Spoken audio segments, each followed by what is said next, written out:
और एक बात और मैं बोलता हूँ, और जो लोग ये कहते हैं कि ताजमहल और लाल किला और मुगलों का शासन मेरे बाप दादाओं का शासन था, मुसलमानों का शासन था, तो मैं कहता हूँ ठीक है, आप उसकी वाहवाही तो लूटते हो, ताजमहल और लाल किला, उसकी सच्चाई हम सब जानते हैं, तो क्या उसके लिए भी माफी मांगोगे?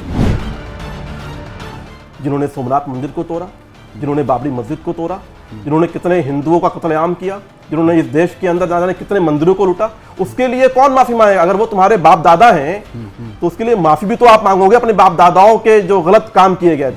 आपके समाज के लोग आपको डिस्क्रिमिनेट कर रहे हैं, वो इस बात को मानने को तैयार नहीं कि जाति प्रथा है। मैं चुनौती के साथ कहता हूं कि आप एक फतवा लेकर के जाइए मौलाना के पास और उनको बोलिए कि सैयद की लड़की है और अंसारी का लड़का है, क्या निकाह जायज है, क्या निकाह हो सकता है क्या? मैं चैलेंज देता हूं, फतवा क्या आएगा आपको ही मालूम है। इस देश के जो अपने आप को सो कॉल्ड रहनुमा कहते हैं, आप मानते हैं ना कि इस देश के अंदर मुसलमानों का जो है मुस्लिम पर्सनल लॉ बोर्ड जो है वो इस मुसलमानों का रहनुमा है, वो उसको लीड करता है, इमाम बुखारी उसको लीड करते हैं, बाकी और जो लोग इस देश के अंदर सो कॉल्ड लोग हैं, उनके जहन में ये बात कब आएगी? वो कब जो है एक पासमानदा मुसलमान को जो है अपने यहाँ दरबान रखेंगे? लेकिन अगर कोई विषय नहीं है किसी हिंदू के साथ, तो एक मुसलमान का हिंदू के साथ कोई संबंध नहीं होना चाहिए। किताब में लिखा हुआ है, उस किताब में यह भी लिखा हुआ है कि जो निचली जातियां हैं मुसलमानों की, जो रजील हैं, जो कमीन हैं, जो बदजात हैं, उनका कोई मुकाबला हम लोगों से नहीं। हम लोग जो है स्पष्ट हैं कि अगर कोई गलती हुई है तो माफी मांगने में क्या है। क्षेत्रीय पार्टियों की भी बात की, आप चूंकि बिहार से आते हैं, तो क्षेत्रीय पार्टी में बिहार ही एक ऐसा पहला राज्य है जहां दलित मुसलमानों को अनुसूचित जाति में दर्जा देने की पहल की गई, और उस वक्त वो इस पहल को लालू यादव ने ही की थी। तो आप ये कह रहे हैं कि क्षेत्रीय पार्टियों ने ऐसा कुछ भी नहीं किया, लेकिन बिहार पहला ऐसा स्टेट है और इसकी पहल भी लालू यादव ने की थी, फिर आप क्या कहेंगे? देखिए, मैं कहता हूं कि जो मुसलमान, जब तक आपके अपने रहनुमा जो हैं, इस देश के जो अपने आप को सो कॉल्ड रहनुमा कहते हैं, आप मानते हैं ना कि इस देश के अंदर मुसलमानों का जो है मुस्लिम पर्सनल लॉ बोर्ड जो है वो इस मुसलमानों का रहनुमा है, वो उसको लीड करता है, इमाम बुखारी उसको लीड करते हैं, बाकी और जो लोग इस देश के अंदर सो कॉल्ड लोग हैं, उनके जहन में ये बात कब आएगी? वो कब जो है एक पासमानदा मुसलमान को जो है अपने यहाँ दरबान रखेंगे? कब वो अलीगढ़ मुस्लिम यूनिवर्सिटी में जो है एक पासमानदा मुसलमान को उठा करके वहां का चपरासी बनाएंगे? जब तक उनका जहन क्लियर नहीं होगा। डिस्क्रिमिनेशन कहां से होता है? आपके घर से होता है, आपके समाज से हो रहा है। नहीं, वो आपके रहनुमा आपके साथ डिस्क्रिमिनेशन कर रहे हैं। आपने मेरा ये नहीं, मैं बता रहा हूं आपको, आपके समाज के लोग आपको डिस्क्रिमिनेट कर रहे हैं, वो इस बात को मानने को तैयार नहीं कि जाति प्रथा है। मैं चुनौती के साथ कहता हूं कि आप एक फतवा लेकर के जाइए मौलाना के पास और उनको बोलिए कि सैयद की लड़की है और अंसारी का लड़का है, क्या निकाह जायज है, क्या निकाह हो सकता है क्या? मैं चैलेंज देता हूं, फतवा क्या आएगा आपको ही मालूम है। वो कहेंगे कि निकाह नहीं हो सकता है। मैं आपको किताब पेश कर सकता हूं, दर्जनों ऐसे किताब है मुसलमान उलमाओं के, लेकिन जो इसमें ये साफ लिखा हुआ है। तो सबसे पहले नियाज उस किताबों को जलाने की जरूरत है। सबसे पहले उन किताब को जलाइए आप, सबसे पहले आप उस किताबों के लिए माफी मांगिए। तो मैं एक बात और कहता हूं, एक बात और कहता हूं, इस देश के अंदर दो पिलर है इस्लाम का, जो सबसे बड़ा पिलर है, एक देवबंद को मानने वाले और एक जो बरेलवी समाज है। बरेलवी समाज के बड़े नेता रहे, धर्म गुरु रहे आपको रजा खान बरेलवी, अहमद रजा खान बरेलवी, और इनके जो है देवबंद समाज के जो बड़े नेता रहे, थानवी रहे, जकरिया रहे, यहिया रहे। आप कभी किताब पढ़िए इनकी, कभी किताब पढ़ी आपने? कभी किताब पढ़िएगा इनकी आपने।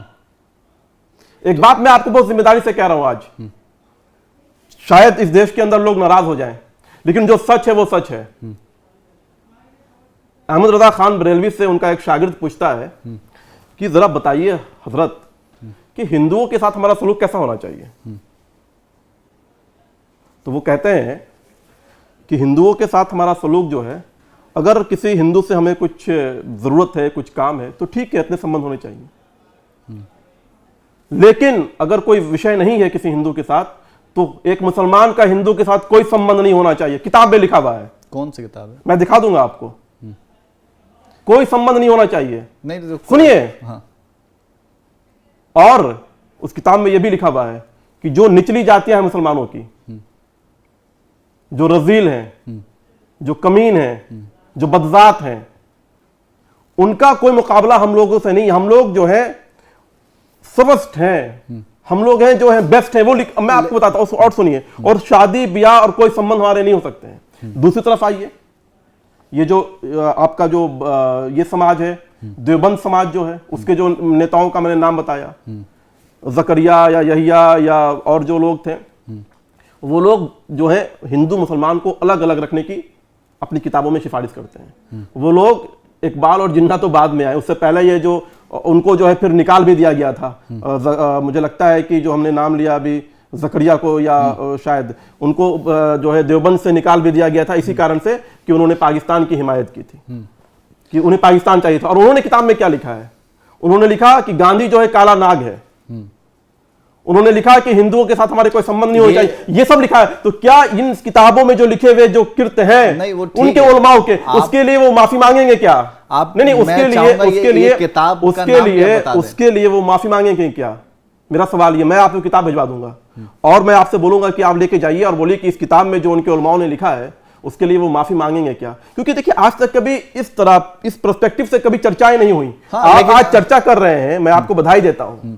हाँ, वो आप इस विषय पर चर्चा कर रहे हैं। आप जिस किताब की बात कर रहे हैं वो बिल्कुल हम भी चाहेंगे कि वो कौन सी किताब है, क्योंकि अभी तक सर सैयद अहमद खान की किताब आपने पढ़ी होगी, मैं उसका नाम भूल रहा हूँ। उसकी किताब की नाम है असबाबे हिंद या कुछ इस तरह करके है। अच्छा, उस किताब को मैं भिजवाऊंगा आपको, और मैं तो उस किताब की हिंदी में भी ट्रांसलेट करवा रहा हूँ ताकि लोगों को मालूम चले। और मैं ये भी कहता हूँ, और मैं तो ये भी कहता हूँ कि मान लीजिए कि अगर कोई गलती हुई है तो माफी मांगने में क्या है?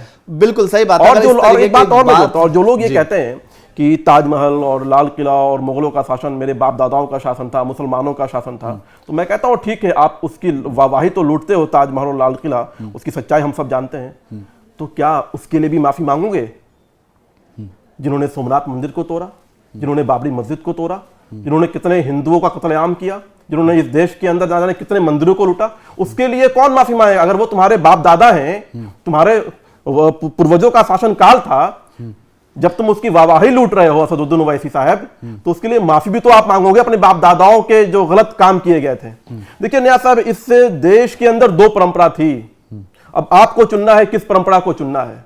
इस देश के अंदर, मैं 2 मिनट में अपनी बात पूरी कर दूं, इस देश के अंदर एक तरफ एक जो परंपरा थी उसमें भी 4 भाई थे, राम, लक्ष्मण, भरत और शत्रुघ्न, और एक तरफ जो है दूसरी परंपरा थी जिसके अंदर वहां भी 4 भाई थे, औरंगजेब, दारा शिको, शुजान और एक और जो उसका भाई था, वहां उधर भी 4 भाई, इधर भी 4 भाई।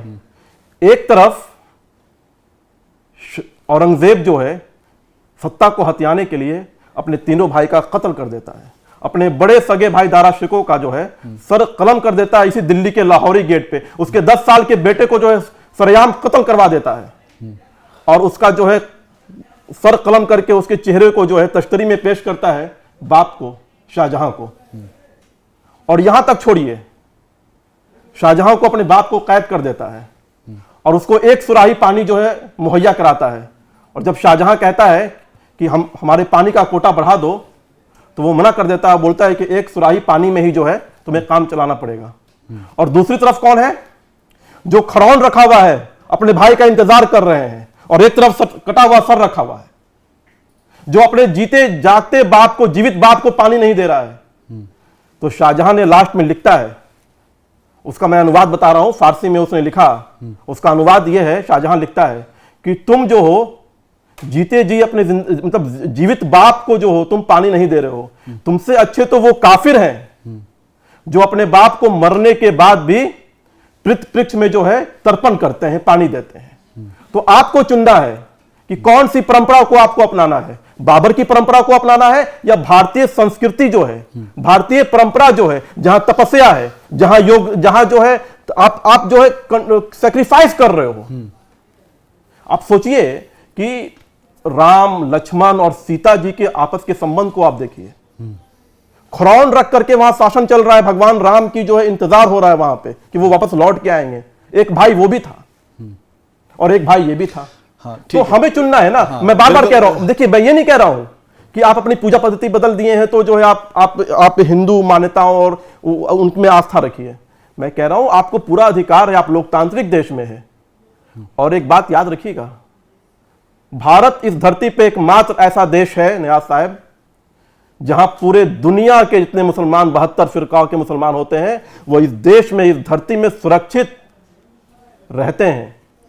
और जब यहूदियों को पूरे दुनिया से भगाया गया था ना, तो वो भारत में आके शरण लिए थे और सुरक्षित यहां पे रहे थे। अब देखिए आप क्या चाहते हैं, आप सीरिया देखना चाहते हैं, पाकिस्तान देखना चाहते हैं, इराक देखना चाहते हैं, बगदाद देखना चाहते हैं, जहां एक ही कलमा पढ़ने वाले लोग आपस में सुरक्षित नहीं है। तो मैं मानता हूं कि इस देश का जो हिंदू है ना वो बहुत लिबरल है। ठीक है। और आज जो सांप्रदायिकता आपको देखने को मिल रही है, एक सेकंड, ये जो सांप्रदायिकता आपको देखने को मिल रही है ये मुस्लिम सांप्रदायिकता की प्रतिक्रिया है, हिंदू सांप्रदायिकता जो मुगल काल से चला आ रहा है। और जब तक हम इसको, देखिए मैं कहता हूं अगर मेरे समाज से कोई गलती है, मेरे कौम के द्वारा कोई गलती है, तो जब तक हम इसको एक्सेप्ट नहीं करेंगे तब तक समस्या का निराकरण नहीं होगा।